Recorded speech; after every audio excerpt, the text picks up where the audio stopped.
Hello there, welcome to Joseph IT, your technology entertainer. Today I'll be showing you how to check the version of DirectX you have in your Windows PC. So first of all, I'm going to type Windows and R at the same time and it will take me to run. And simply type DX, D-I-A-G as you can see on the screen, DX, DIAG, and click on OK. It may take a little while to come.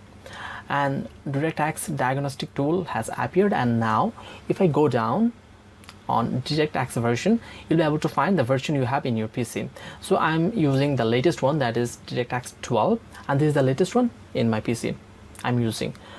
And additionally, you can also check some more informations with this page.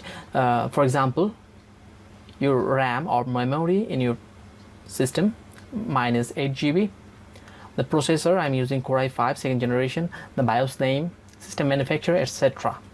And from the display tab, you can also check the graphics memory of your system. Mine is 1632 MB Intel HD graphics, and sound 1, sound 2 contains the sound information of your PC, and input also contains the input informations. And this is the way of checking the version of DirectX as well as some more informations with this diagnostic tool.